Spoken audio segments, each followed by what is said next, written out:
This is the Unconcealed Talk Show. You're listening to Mr. Naz and Diamond Dee. The Unconcealed Talk Show. Real talk. Don't let nobody deter you from your vision. It's your vision that you want. This is the Unconcealed Talk Show. You ready? No, I got it. You know what? People like realness. They can speak through when anybody is not being themselves. The Unconcealed Talk Show. Use your platform wisely because it's going to be a reflection of who you are and those around you.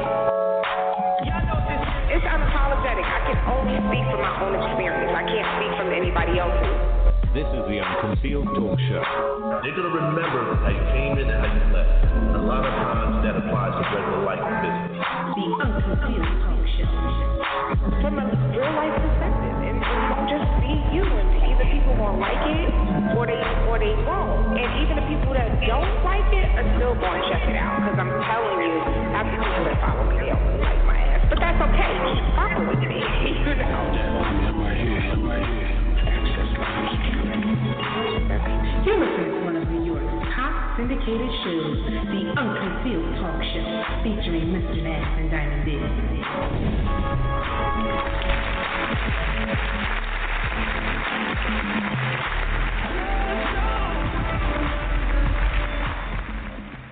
Yes. We want to welcome everyone to the Unconcealed Talk Show with yours truly, Mr. Naz, and of course, the one and only Miss Diamond Dee. Good evening, good morning, good afternoon to everybody listening. Hey, all of that stuff, evening, morning, afternoon, nighttime. Exactly. Well, Twilight, whatever you're doing. Right? Yo, I ate a cupcake last night. I was in the twilight. No. You don't know? All right, I'm going to save you a cupcake. All right, first of all, what's in the damn cupcake? What's in the cupcake? I can't that's the big question. See, you know what? I be sitting eating a cupcake, start running outside butt naked with some Timberlands on. Listen. I will not be responsible for how you behave after the cupcake. I slept good. I was nice. I feel good this morning. You know what? Wait a minute. I feel great, despite my raspy voice. Y'all, he told me I sound like a man this morning. I'm not even letting him talk. He was like, "Oh, your voice is deeper than mine." Wow. My voice is always deep. But when you have me up at the crack of dawn, and first I have to have my coffee, then I have to have my hot tea with sea moss and lemon, and I'm just now getting to my tea. So pardon the masculinity in my voice this morning. Okay, Miss Naz? Okay? No excuses. Baby voice. You need to gargle or something before you get out. I've always coming had on the this show. voice. I've always. No. From the 6th grade, I remember, I've been told my voice is sexy. That's me with all of that. I'm not being. Anyway, how are you? Oh, God. I'm good. I mean, I just thought, no, I want to say nothing about this shit. Say about deep voice women. What about deep voice women? Tell us. No, nothing. No, tell us about deep voice women. No, I'm not going there. I'm not. I don't need nobody outside of my door. No, that was this morning. But listen, moving forward, my week was fine so far. I mean, my week was fine. A lot of positive energy as far as people following this show.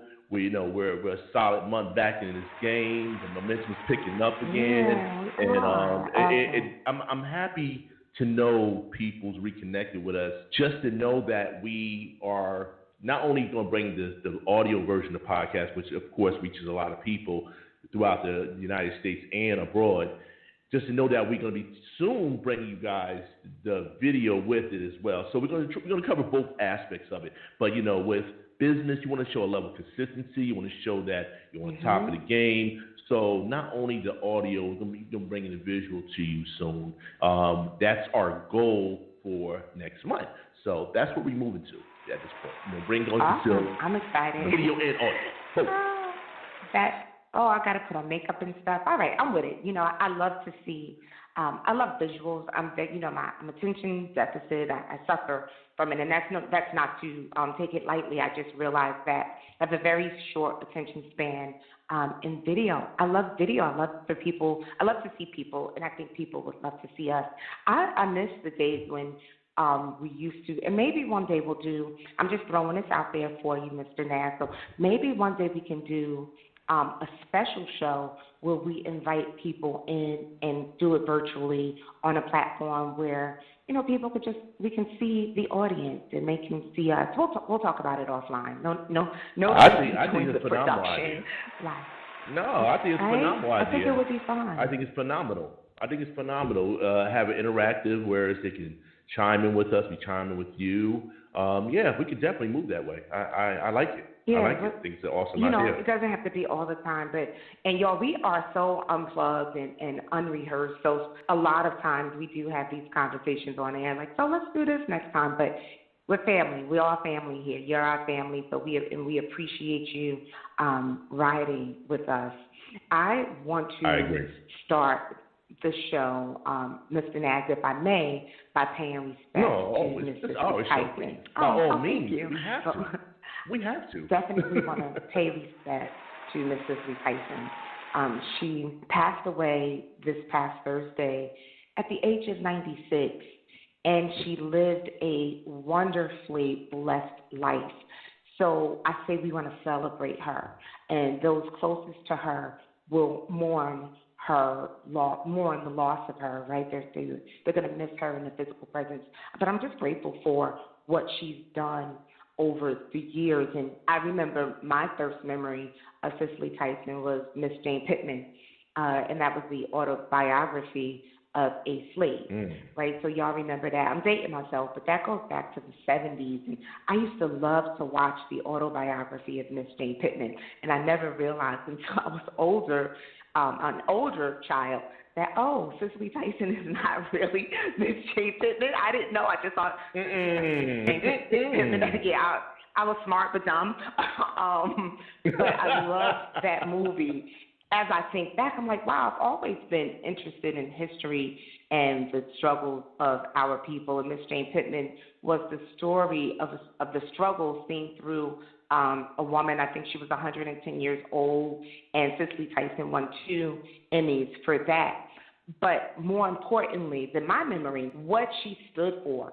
And Cicely Tyson refused to ever take a role that was demeaning to African-American women. So she never played a maid. She refused to play maid. She refused to play anything that was a stereotype. I commend her and I respect her and honor her for even that part of her life. She refused to take any role that was demeaning to black women. So on today, we celebrate Miss Cicely Tyson, 96 years, and she looks phenomenal. Beautiful. Phenomenal Is the epitome queen of black don't crack. Queen. I mean, she just carried herself with such grace and elegance, and you know, I just aspire to just be a little bit like her, just a little bit, you know, especially that. I had the pleasure of meeting Miss Tyson at Cicely Tyson's school when actually the earlier stages when they first came to school. She came. East Orange, New Jersey, everybody. That's correct. Right. Performance Arts School. She was just phenomenal in how she interacted with the staff. She came to pretty much almost every graduation. But when she talked to the young people, you could tell that she had a vested interest in their well-being. She expected our young men to have their pants up, talk correctly. You had to come correct to her. And she had no problem telling you about yourself, whether you're a teacher or you're a student. But she just a phenomenal woman. I wish I had more time to talk with her. We invited her to a couple of our own personal scouting events, you know, with our young men. But she was just, even at 96, she was so busy. I mean, she was getting ongoing open casting for movies and shows. And this week, her last interview was on Kelly and Ryan. And we had, if you haven't watched it, please go to it. And it was this week, and she passed me on Thursday, ladies and gentlemen. This woman, if you want to see excellence, you want to see a queen, you want to go to YouTube, check out that interview with her and Kelly and Ryan. You know, Ryan, it was a great interview, and it's just the way she just articulates and talk about her family, how she grew up, how her mother held her accountable, how her family values, these things that we, our age and younger and older, can inspire to. So again, I'm with you on this, Diamond. I salute her, hands in the air, salute the legend, definitely. Do me a favor, Naz, if you will. If you can take that YouTube video that you just spoke about and share that put it on the website. Yeah, I'll put it on our social media. On the site and on the social media. Thank you. And follow us, everybody. Definitely. Make sure you follow us. Shadow World Radio, The Diamond Dee Show, and Unconcealed Talk Show. So when you look up Unconcealed Talk Show, drop the Unconcealed. Just check out Unconcealed Talk Show. Follow us on all social media platforms. Yeah, we're there. Oh, I got to give a special shout out. I had got reached out by a couple of, I didn't realize it. I have a friend who reached out to me. Apparently, shout out to Ohio. They're on the check-in. Wisconsin definitely is on the check-in. So, we really appreciate people taking the time to contact us. So special shout out to Rebirth Public Relations and Media. They've been going hard for us. They've been supporting us. They've been going really hard. Simone, much love to you, definitely. And happy birthday. I know Simone. I hope I didn't miss it. It's her birthday? Simone's birthday. Simone. I don't think it's today, but it's soon. I'm looking it up right now. Go ahead. I'm sorry. Okay, no, we got to find out. We got to reach out to her. Yeah. I mean, we missed her birthday. Shitting on us. Damn it. That's no, I don't think we missed it yet. We can't close. No, exactly. But also, just kind of bring on a roll call, there's a group of young ladies named Duchess Tanae. One is out of Iowa, other one is out of Louisiana as well. They have a show come up, The Pretty Grinders. They also part of the family, and they are followers of the show. So they say, look, we're part of the family, we're supporting, so I want to give them a special shout out and for supporting us as we will support them as well. So, this thing's getting bigger, Diamond. It's getting bigger. Our mission and our vision was just not to be just a regional area for New York and Jersey. Correct. We want to be informative. We wanted to be empowering, not just to our region, because we understand the world's a lot bigger. And people, when you do things in life, you got to think out the box. It's amazing when you leave out that comfort zone, you leave out that area you've been shielded by. There's amazing, so much diversity, different people and different things. You become more empowered and more informed by people outside of your regular region. For those who live in black communities, there's a world outside of that. There's some great people, great Caucasian people. There's some great people on different islands. I have a friend or a classmate in Hawaii that I talk to. She's following the show. Shout out to Aniko. Thank you for following the show, of course. Don't worry, I'm sending you a shirt. Don't worry about it. I got you. So it's just so much that when you come out your zone, how much people embrace you and how you're more known on a larger scale. And that's what you should be inspired to do, and that leads to the show as a segue. If you know better, you do better. And that's just one of the things you want to do for yourself in your life. Think outside the box. Don't think what you're doing is just enough and you're getting mad at the world saying, you know what, why can't I get ahead? Why can I do that? And I keep doing this, I keep doing that. Well, damn it, maybe you need to change up what you're doing. Maybe what you're doing is not working. That can go to relationships. That can go to jobs. If you're looking for a job, that's what you're going to get. You're going to get a job. A lot of times, interviewers, companies, and whether government, whether private, they want to know, is it the career you want? They don't want to just hire you to say, you know what, you'll be replaced maybe next week, or you're not going to take this serious, so I'm not going to take you serious. So if you know better, you do better. You just can't wish it. Today we're going to talk about when you know better, do better, right? But I want to read the actual quote. The quote comes from Maya Angelou. And I don't know if everybody knows that because we take that, you know better, do better. But the actual quote is, do the best you can until you know better. Then when you know better, do better. And that's a quote from Maya Angelou. And what we've done over time is taken it out to say, when you know better, do better.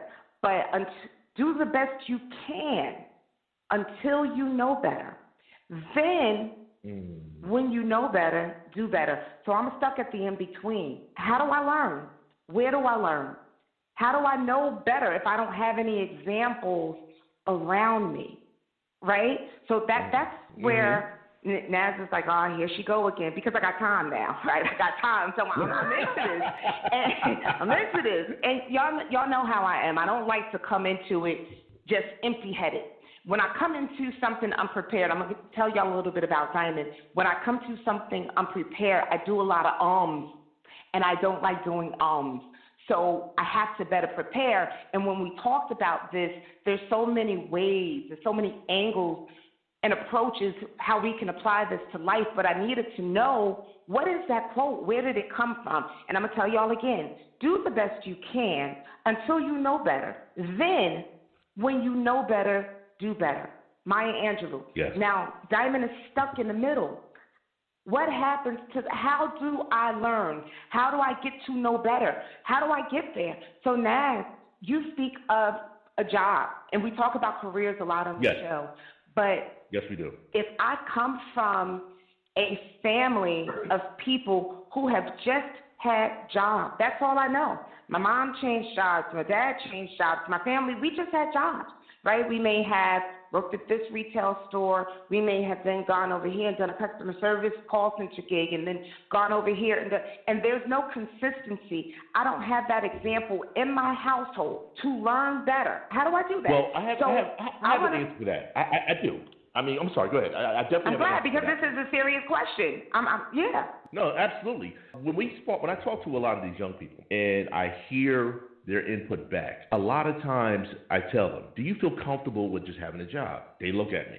Well, what do you mean by that? Exactly. If you're asking me what I mean by that, then you're not comfortable. If you're seeing people struggle, you see your mom or your dad or your cousins or your brothers or your sisters, older or whatever, just going to a job, and they don't have a sense of fulfillment. It becomes a paycheck. They're not happy. Pay attention to that. Is that what you want for yourself? Do you feel comfortable with that? Would you feel more comfortable having a job that you enjoy going to every day? Would you feel comfortable with this job, like this opportunity for you to grow? You see the growth. It's more of a feeling. If it gives you a sense of inspiration, gives you a sense of determination to want to do more, learn more, that job, say, this job I have right here, is it for me? Do I feel comfortable doing this job? You know what? I think I can do more. I expect more of myself. So I guess it's more of an individual feeling as you get older. You're looking at other people's examples, how they deal with their jobs, see, are they happy with it? Are they just working? Are they complaining about their job every day? If they're complaining about their job, I mean, of course we complain. We complain, but we also say, you know this. Yeah, we complain, but me and you'll say it hands down. I'm grateful to have my job. I'm appreciative for where I'm at. I'm appreciative where I can go. That's when you know that you're in a career. That's when you understand, you know what, this is not a job, this is a career. And it does not necessarily mean that, okay, I'm in this career, that you can't change careers.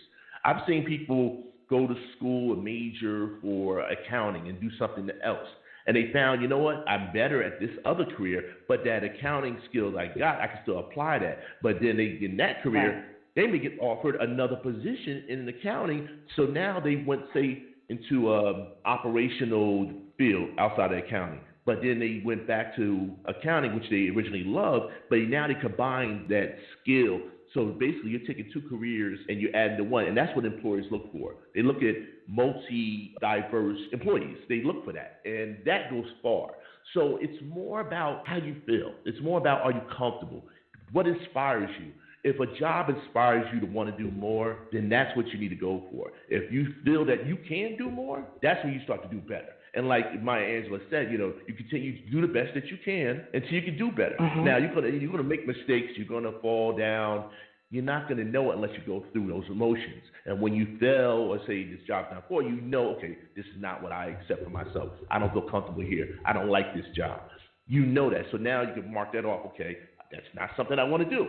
So when you go to a next job or next position, you have some foundation, you have some failures. Self-awareness. It's self-awareness, right? So not to cut you off, but you're going on a tangent. No, you're right. Listen, we have to. But people need to learn. They have to learn. Right. You have to learn self-awareness, and then once you become aware, you got to fix your own problems. You got to be your own leader. We always talk about helping somebody else out or looking for help and being a leader, right? We talked about that last week, climbing up the hills. But you first got to be your own leader, and be careful who you look to, because sometimes the person that's willing to help you is a person that's more so looking to control you. And those are narcissistic people that sneak into our lives, right? It happens. And it can happen people, I'm going to help you, but in fact, they don't want to help. They want to control you. They want to make a minivan. That's what they want, right? So you have to be careful when you're looking you're somewhere in that middle, right? I'm doing the best I can until I know better, and I'm looking for people to help me because I don't have anybody necessarily inside my home. So I look to my friends. I look outside to leadership in the community. We just have to use discernment. And this isn't just for the youth. This is for adults. You got to use discernment when you have your leadership. It goes into the church. I was listening to something the other day, and the leader of the church replaced where it said the Lord with their name. Like, come on, unto thine. Hold up. Back up. No, hold up. Do we know the name of this church? What's the name of this church? No, that's I'm not saying all of that. No, it wasn't. Honestly, it wasn't a local church. It was something I was reading. I don't even remember the name of the church. It was a video it was a combination of a devotional that I do in the morning, and then they play videos. But it was West Coast out there. I don't know the name of it. I could always go back and look, but I was just stunned, and just putting that into real life. It's like, wow, this is a leader, and he thinks because he's in the pulpit and he's the leadership of this particular church that he felt himself much more important or equal to God. Like, where are we doing that, right? So you have to use discernment when you're learning better. When you're in the middle, you have to use discernment in who you are looking to help you know better. Your teachers, be careful about that. Now, as I think about in the community, right? So I live dead ass in a hood, dead ass. And I look at my surroundings, and I look at some of the people that are my age, and we grew up in the same neighborhood, and some of them are strung out on drugs. Some of them may not be strung out on drugs, but they're doing very bad, right? They're not thriving in life. And when I think about the family I was blessed to be placed into, to be born into, and to have mold me and nurture me, right? Because you've got nature versus nurture, and I was nurtured versus those people who didn't have that same foundation. And I just wonder, do they even know better? Were they given the opportunity to know better? Something as simple as throwing your trash on the street. I hate it. I despise it. When you drive into the suburb, there's no trash on the street. But our people for generations just throw shit on the street. We just throw our trash as we walk down the street. Grandmama never said, or mama never said, pick that up. If I threw trash on the street when I was a kid, pick that up, get my hand popped, carry it till you get home. But because that never happened, those values weren't instilled. How do we instill basic values into our neighborhoods? How do we break the chain? Is it more primarily Yes, black I'm talking about the hoods where we come from, people of color, Black, Latino, Puerto Rican. Yeah. Those are the areas. Right now, my neighborhood is 99% black. So I'm talking about black folks right now. Okay. Why? Let's address that then. It's going to start from politics. If we can push that in our communities to have a cleaner environment, that's going to take our politics. It's going to take the mayors, take these councilmen. Let's clean this shit up. First of all, these abandoned buildings and stuff like that, you just let them sit there, and we're not, you have the sanitation that's getting saved. Let's clean it up. Let's address that. Because when you show people, as in you're in position, running a city or whatever, or a ward, if you're showing people that you're willing to put in workers, hire those people that need jobs to help clean that community up. If you're showing that, maybe they can get inspired. Maybe say, you know what, hold up, they're cleaning up our neighborhoods. They're getting rid of these empty, abandoned buildings, been vacant for years. These empty lots, they cleaning it up. They have more police vigilance out walking around. They're hiring people that works in the community. Maybe put some more marketing campaigns about let's keep our area clean instead of putting all these campaigns about the next vote for me. Come on, you got to be part of it. It's not more about what. How about putting a goddamn garbage can on the corner? Well, you know what? How about that? You know what? I agree with you on that. I'm gonna start with the basics. I agree with everything that you said, but there's no garbage cans on the corner anymore. And you know what? Let's think about that. And I understand about the terrorist thing, putting pipe bombs and all other shit in there. But when you go to certain other well-to-do communities, they have garbage cans. They have it, located in different areas. They have signs, please dispose of your dog waste. And they have the little bags to pick up your dog waste. And they enforce it. Exactly. And they enforce it. I go for walks in neighborhoods and trails, and there's this one particular trail in Cranford. They got garbage bags all along the trails. All along the trails. I don't know who puts them there, but they garbage bags because somebody in the community or the city decided, this is a long path, and people are drinking water and they're doing whatever, and we don't want them to just throw their stuff down on the ground, so we place these, I'm dead ass serious, garbage bags tied onto a tree, and people just put their garbage there. Let's start at the basics. Give us our damn garbage cans back. And we've got more people that are walking the streets. So when we talk about the suburbs and the trash isn't there, they don't have people walking the streets and taking public transportation. Most of those people are in cars. And now I've seen some people cars that live in the suburbs. The shits are nasty. I would never get into them. So it may be the same, So let's think about the reasons why this is happening. You pulled up to work before, and your friend that lives up in Chatham Park next to you, you look in their car is nasty as hell, straight up. Car's dirty, filthy, trash from the whole week, trash from McDonald's, Arby's, chicken, Popeyes. You've seen it. Dirty diapers from the kids, and you just like, ooh. And that reminds you not to eat at the office potluck. But nonetheless, oh my God, we don't equip, and we went off on a tangent, but it's about knowing better, right? And we all need an example, and I'm so blessed because God placed me in the family that He did, so I have examples, but a lot of time, Naz, people don't have it, and I'm stuck there outside of work. I'm stuck outside of not even getting to the relationships yet. Y'all know I'm going to go there, but Naz, I'm stuck. I'm stuck on the basics of life. I'm stuck on the basics of pull your pants up. How these young men going to know better? Because the men that do pull their pants up, most of y'all ain't in a community trying to help these kids know better. Y'all have made it, not you necessarily, but a lot of men who need to be helping these young men know better because their fathers are locked up. They don't have an example. I ain't going down there to mess with them, or they send money. I'm going to make my financial donation. They need to see you. They need to talk to you. Y'all need to connect with Naz and his group of men and come out here and be in front of these young men. But they're not doing that. It's going to take more unified networks. It has to happen. We do our part on our end, but it takes people like yourself, myself, and other likewise men and women to come together. Not be individualized, well, this is my organization, or this is me. We got to get away from that shit. We got to get away from becoming selfish about our ways. We got to understand we're all in this together. We got to work together because it's not going to happen overnight. Exactly. We just got to work together. We got to work together and understand, okay, look, these are the problems. This was affecting our community. We've seen our young men not carrying themselves a certain way. They're walking around, pants off their ass. They're disrespectful to their women, their parents, These are not what we should be inspiring in our community. We should be working together and stop being afraid to talk to our kids. It may not be your kid. Hey, listen, young man, put your pants up.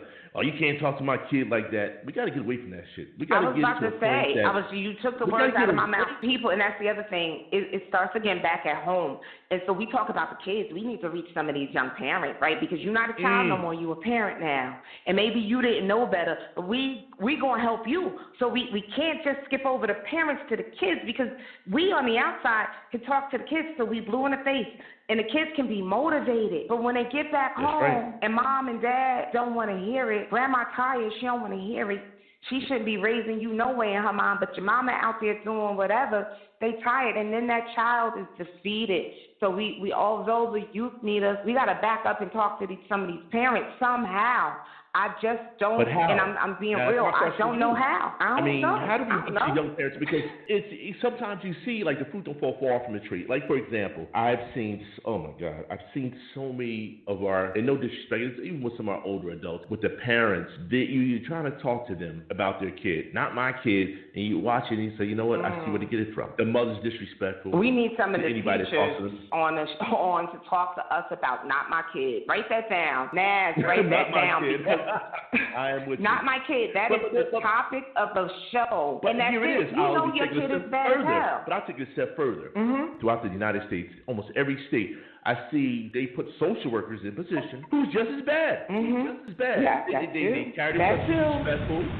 They're sitting there, I'm going to give you a prime example. I was dealing with a case, and I've seen a social worker respond to an emergency with a teenager. Let me say that. It was a teenager. She had on the tights, not the leotard. I'm talking about the tights you could see through. Had a breast out thing. First of all, we got to understand, if you're in position, a professional position, we have to treat the people that we deal with, our communities, in a professional manner. But yet, I've seen that same person on another case in a suburban area, dressed professional, talking more correctly. We gotta get better than that. If we work in a position and we have power to affect lives, why should we show a difference of service and professionalism in how we treat and help our community compared to maybe a suburban or white community? We got to get away from that. And it pisses me off. You know what that person... It angers me. Go ahead. It pisses me off. No, I'm sorry. That social worker probably thought that they were connecting on their level. That's what they thought. They thought that they were connecting, and that if I articulate this in a different way, less professional or less formal, that they'll receive me more. They'll receive what I'm saying. But I'm telling you, that's what I think they thought. However, that goes too far. You have to be able to connect, relate, but also maintain your sense of authority and professionalism. Right. And it's a fine balance. It's hard to do it. I do it all day, every day, and people are like, Denise is so human. That's what they say. And I'm like, what do you mean by that? And they use me as an example. And I'm not perfect, but what I am is able to relate to people. And I'm able to relate to people in their communication style. However, remind them that I'm in control of this. Okay, this is about my responsibilities right now, and we're going to work together to achieve a goal. So that social worker probably was attempting that, but hasn't honed that craft yet. It's not easy to do. But someone like you, or maybe a supervisor, can coach or offer other resources for them to learn. And I think that's the case. Person doing the best they can until they know better. So now somebody else that works with you or you need to guide them to do better. No? But you know what? I'm not minding my business. No, listen, I agree with you to a certain point, and I'm going to tell you why, because I've actually had this debate at work and with several other people before.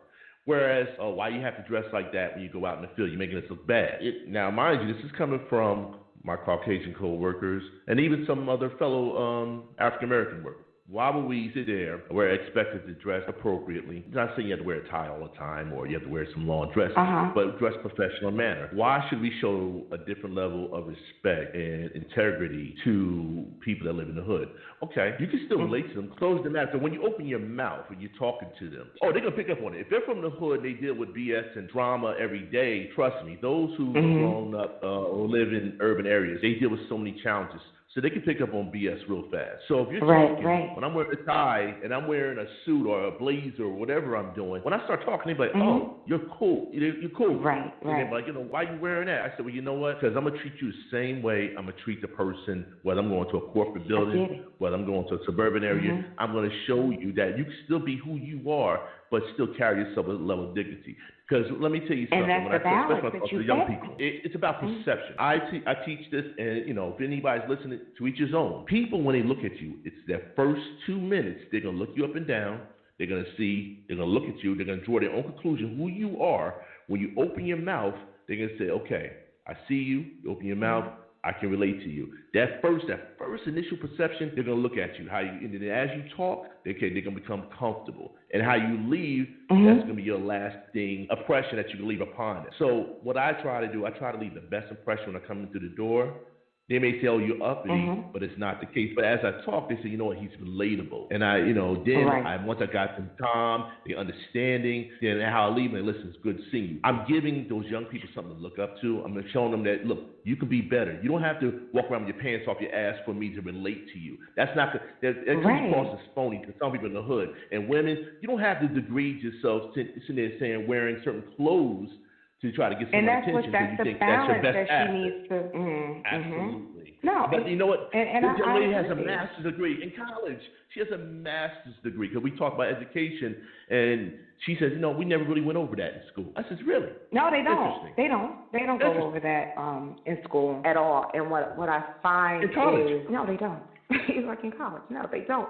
Maybe, I don't know. They didn't go over it when I was in college. It was something, honestly, that I learned after I entered the corporate America, and they have all of these personality tests and how do you relate to people. And a lot of people that are very well educated, and they know their craft, they know their skill, they can tell you everything book-wise, but then when they have to relate to people, they can't do it. And people see through you. We say it on the intro. When you read a phony, people can see through it automatically. You have to be who you are. I laugh when they call me quote-unquote human at work. It's because I'm not as refined as they would probably like, but I'm successful as hell. And clients respect me. Other employees respect me. My team respects me. I just am whom I am. I crack jokes, and sometimes they look at me, and I'm like, that was funny. You need to be laughing. Relax a little. I'm like, that was funny. But we have got to find a balance in being relatable, but also, Naz, in the example that you use, when you have the opportunity to help somebody know better, to teach them, we got to insert it. We got to do it right away when they're able to receive it, But what about the people that don't want to do it? What about those people, Diamond? You got people that say, why should that be my problem? You know what I'm saying? What about those people? How do we talk to them? I don't know. I don't like them. I don't talk to them. I don't know. So, oh God! Well, that's pretty simple. That's empowering. You know what? But you know what? That's an honest answer. I don't know. It's because if they want. But that's honesty. That's honesty. You just alluded to about being phony. We don't have to be phony. It's okay to say that. And I'm sitting there saying, okay, should I analyze that? I said, hold up. At the end of the day, if you don't want to deal with those people, you don't have to. That's the beautiful part about freedom of choice. That's it. All we can do is encourage. That's it. And I have tried, Naz, to convince people in all sorts of aspects of life to do better, and they don't want to, so then it ain't my problem no more, right? I'm not talking to people that don't want anything out of it. It is what it is. Go be you. If you don't want to give back to the community, if you don't want to give back to it is what it is. But for those who are interested, I've learned better. And I've learned better because I've been burnt. And that's most of the time how you learn, from experience. I don't want that shit to happen to me ever again. That's how most learn. That's how I learn in relationships. So sometimes when y'all think Diamond is off the chain and I've learned. So when I talk about not dating broke-ass men, because I've dated broke-ass men. I ain't just come out the gate not giving people a chance. Not giving broke-ass men a chance. I've given broke-ass men a chance, and I don't like broke-ass men no more. I've learned better, so now I'm doing better. Straight up. Wait, listen, I am with you with on that. Listen, I've done dated the crazy-ass women, Listen, if she's standing over you while you sleep, get the fuck out. Real talk. Please.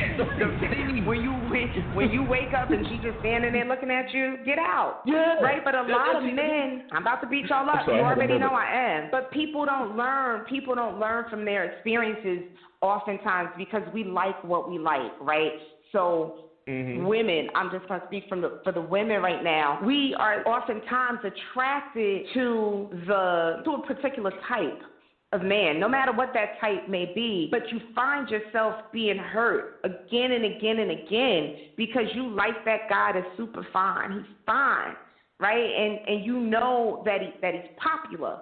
And you know that all of these other women want him. A lot of women want that man that every other woman wants because they feel like they've conquered. But then you get hurt because he has been a habitual cheater, but you think once he gets with you, you're going to change him. And you get hurt. And then that doesn't work out. You heal a little bit. And you move on, but you go after the same type of man. And I'm just using one example, but there's many. Then you go after the same type of man, and what happens? You get hurt again. You're not learning from your experiences. You're doing the same shit over and over. That's a crazy person. That's a crazy person to keep dealing with the same type of person and not learning. It is. And not learning from your experiences.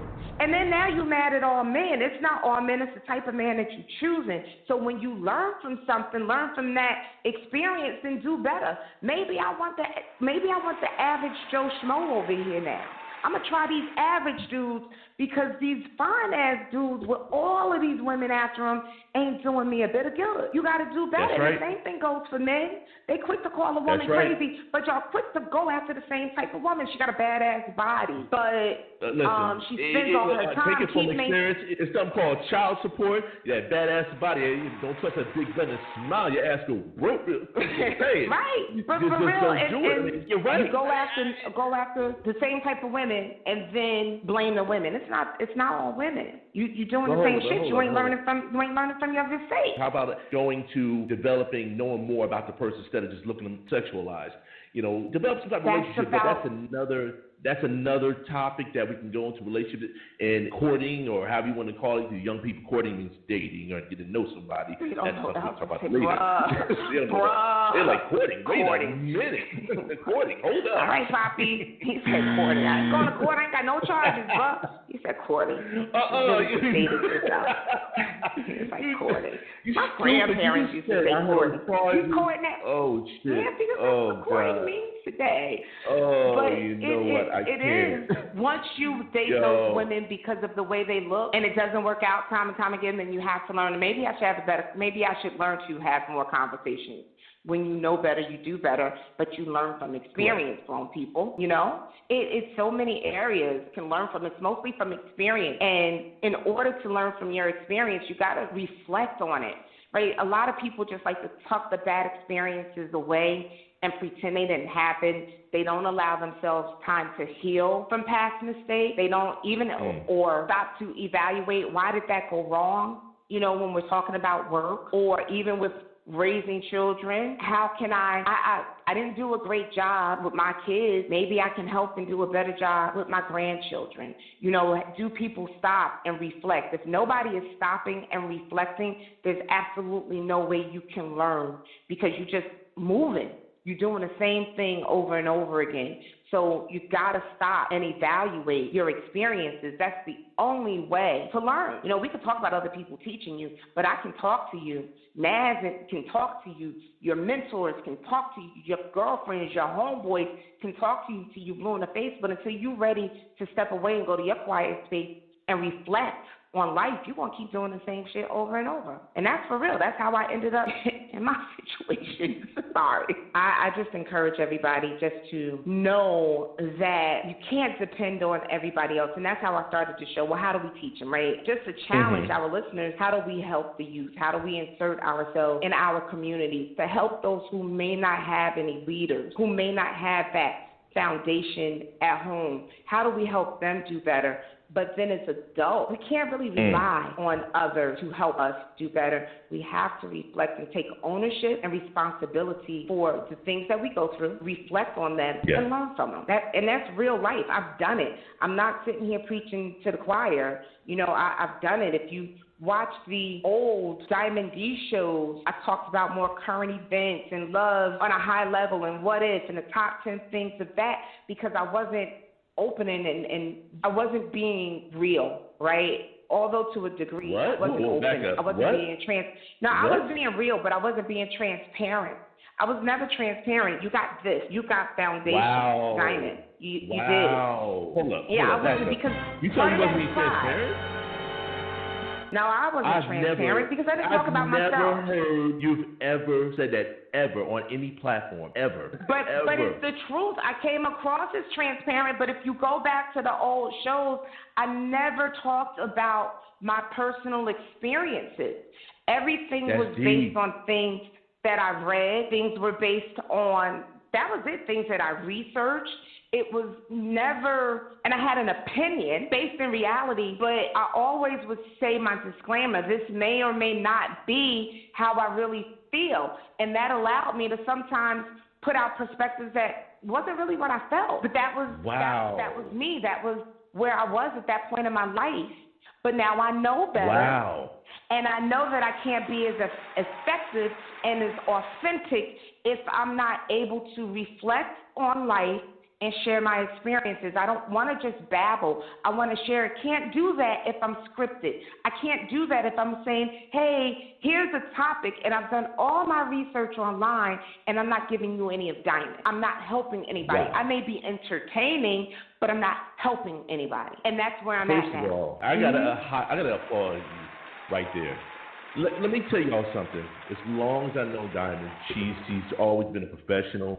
She's always carried herself. Yeah, she's been entertaining. You know, to be a part of her journey. You know, as one of my closest friends, and to support what she does and just to be around her.